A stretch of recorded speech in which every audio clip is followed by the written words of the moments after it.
Mi fogata. No, se me está apagando la fogata. He hecho esto. He hecho esto.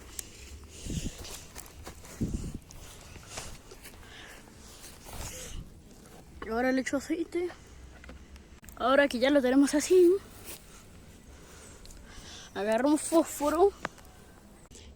Y cuando tengamos fósforo, pues ahora tenemos que prenderlo.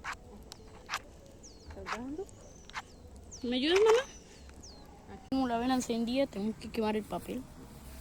Entonces te apaga. Y cuidado. Lo quemo. Lo enciendo. Ahí se quemó. Ahí me enseñó papá en la cosa esa de quemar carnes.